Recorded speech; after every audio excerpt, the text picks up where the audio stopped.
Is vocal media legit?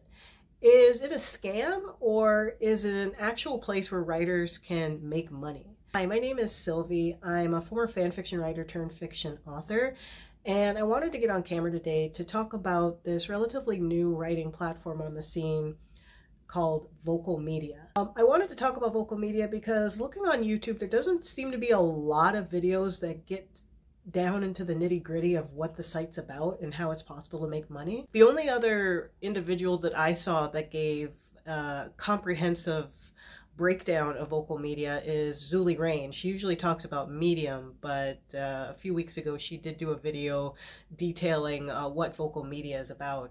If you're interested in her video, I will leave the link in my description. But anyway, I wanted to give my personal opinion on how I felt about vocalmedia. I'm still on the platform now. I've been on for about 2 months, but I feel like I've been on long enough to have a good assessment on how I feel about the platform and if it's a worthy platform for writers to use in order to make money. So being on vocalmedia, I like the look of vocalmedia. It looks very similar to Medium in that it's clean, a lot of white space, very minimalistic. It's a very attractive site to post your work. You can use Unsplash photos to enhance your posts. You can also add videos, you can embed posts, you can embed other links from different platforms to enhance the readability of your content. It takes a while for your posts to go live. It's not immediate like with Medium. When you post an article, you have to select a collection similar to the publications on Medium, and then you have to wait for an editorial team to review your writing and then accept it. When I first started writing, it could take as long as a day before they got back to me.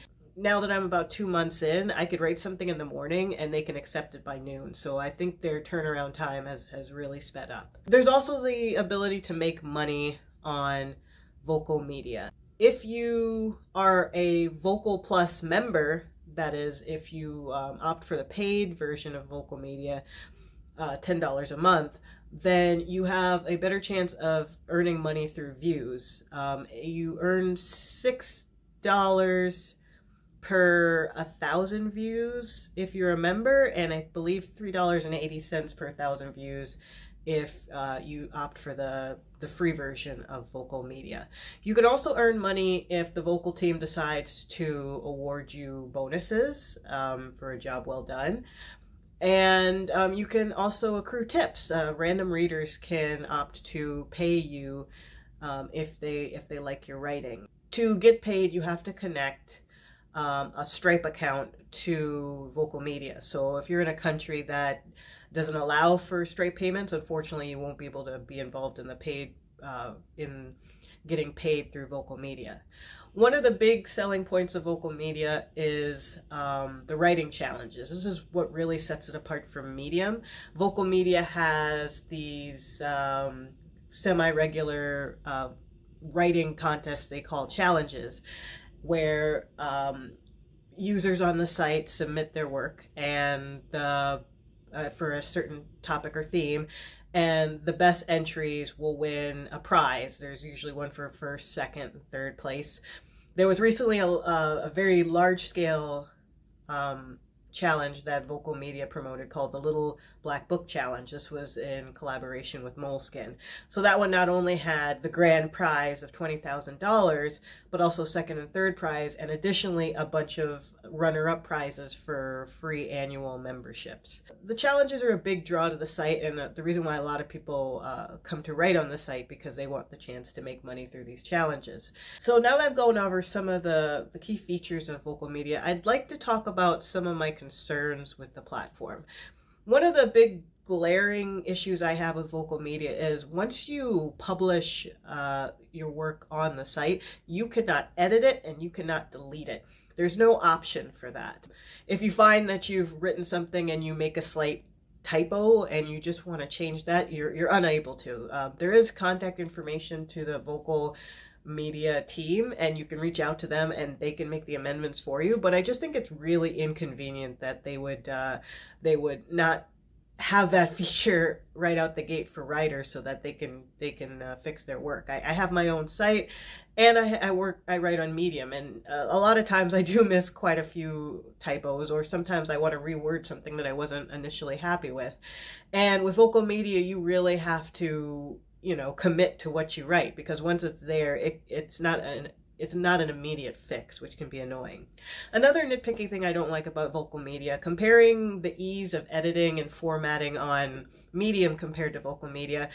While you can format your work, adding bullet points, adding quotes, headings, changing the font to bold and italic, the issue is the formatting bar is so tiny. It's this little tiny strip, and if you're not precise in clicking the buttons when you highlight the text that you want formatted, nothing happens. And you'll sometimes highlight the same passage of text over and over just to get the desired effect of putting a link or putting bold or italic, and it doesn't work. So a little visual design amendment that vocalmedia can take is making that formatting bar bigger and more accessible for writers. A big thing that turns me off on vocalmedia is the lack of reach, or the lack of engagement. Unlike with Medium, first of all, there's no feedback or comment section. There is a place to tick that you like, similar to claps on Medium, but there's no place where readers can leave a comment or ask for follow-up or give criticism on what they've written, on what they've read, and that could be kind of annoying. Another thing is, unless you actively promote your work yourself on your own social media channels, or unless the vocal team decides to promote your story and make it a top story on their front page, your story won't get any coverage. A lot of the stories I've written have only 1-2 views. Some have no views. The post that I have that has the most views was an entry in the Little Black Book Challenge, and that's only at 30 views. That's the most views I've gotten so far on vocalmedia. So you compare that to Medium, where part of the reason I've actually come back to writing for Medium is, compared to my own site, it seems like if I write the same article for both my site and Medium, I get more views from Medium. I wrote an article about Pixar's Soul at the end of 2020, and it was my first really big hit that got over 20,000 views. And I don't see that happening with vocalmedia. If you write something, if you're not promoting it, it's like it doesn't even exist. And last, I wanted to talk about the whole payment scheme when it comes to vocalmedia. So as I said, free users can make money from their thousands of views. They'll get $3.80, and Vocal Plus members will get $6 if they make 1,000 views. But again, looping back to the dilemma of not getting any views at all in vocalmedia, it can take a very, very long time to build up the amount of views you need to even cash out. It's like water dripping out of a hole in a bucket when it comes to the Vocal Plus Media membership. I mean, yes, you're getting more money per 1,000 views, but you're still paying $10 a month to be a member. Also with the payment, there's a payment threshold, unlike with Medium. With Medium, whatever money you make in a month, you will receive that money the following month. But with vocalmedia, you have to reach a certain threshold before they'll pay out. If you're a member, it's only $20, but if you're not a member, it's $35. And again, if you're not getting the views, and if you're not winning challenges, and if you're not being promoted, no one sees your stuff, so it's very unlikely you'll actually reach this threshold unless you're actively promoting your writing yourself. The last thing I really want to touch upon is the challenges themselves. So I entered about 4 challenges during my time on Vocal. In fact, the only reason I stayed on for longer than 2 months, because I did have a code for a 1-month trial. I stayed on a bit longer just to try my hand at the Little Black Book Challenge, because the closing date coincidentally was after the trial had ended. I didn't want to affect my chances by ending my membership early. So I did 4 contests and I didn't win any of them. And I get it, there's a lot of people entering, there's a lot of competition. But I think what irks me about the writing challenges, you're essentially writing for a sweepstakes. For some of the contests, there are so many entrants, it's impossible for the judges to have seen everything. In fact, for the Little Black Book Challenge, the one that was offering the $20,000 prize, there were over 12,000 entrants, and that's a lot. And on top of that, not every challenge on the site is accessible to everyone.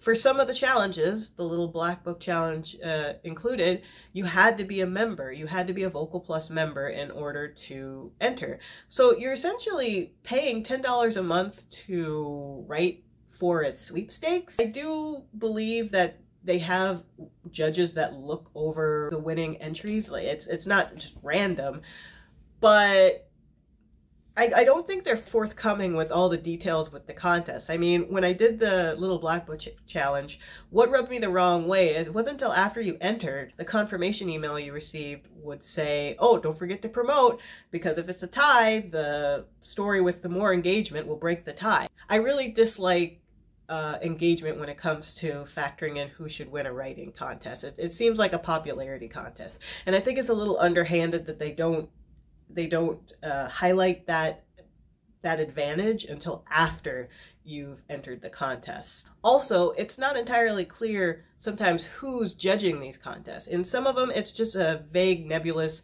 it's the vocal writing team. In other ones, they do mention who the judges are. And to their credit, they will actually provide links, or you can do a bit of Google searching and find out a little bit more about each judge and what they're looking for in an entry, or what kind of things that they like in an entry. So to their credit, sometimes they do provide a lot of information. But again, back to the Little Black Book Challenge, it wasn't revealed until the contest was over that it was also being judged by someone who was involved with the Man Booker Prize. And while it probably wouldn't have impacted the results to know that beforehand, it's still a bit irksome that it wasn't mentioned anywhere in the guidelines or anywhere in the detailed rules. It was something that was found out after the fact. They could have just said that they had a Man Booker Prize judge and left it at that, but they don't divulge that detail until after the contest was over. So I think a little more transparency is needed with the challenges. That said, if people want to enter the free challenges, then I don't see a problem with that. I just have an issue with people paying money to enter some of these contests, and there's little to no chance that they'll win. It's more of a random occurrence. Overall, what do I think of vocalmedia? Well, I don't think vocalmedia is a scam. I think it is a legitimate place for people to post their work. Now, I say that with a caveat. If you're an inexperienced writer, if you're new, if you're someone just starting out and just wanting to dip your toe into writing, you don't want to pay for a self-hosted site, then yeah, I can actually recommend vocalmedia. It's a good practice place. You might not get a lot of views. Again, you're going to have to do the heavy lifting yourself to get the views on your work. But if you're doing the free version of vocalmedia, I see absolutely no problem with writing there if you're new. Now, if you're someone a bit more experienced like me, who likes to do writing, and you want to make money from writing, then I can't in good faith recommend vocalmedia. You're much better off promoting your work on your own site where you could edit it, or even get a free membership with Medium. You'll at least get more views than what you can expect from vocalmedia. So this has just been my brief assessment on what I think about vocalmedia. Your mileage may vary, but I just thought I'd get on camera and talk about it because not many people are talking about vocalmedia, and I don't think a lot of people are being very forthcoming with the realities of making money on the platform. So that's it for now. If you want to contact me, you can reach me on my website or email me at info@sylviesoul.com. And if you like this type of content, please be sure to like and subscribe so I can show up in your feed more often. So that's all I have for today. Take care. Bye-bye.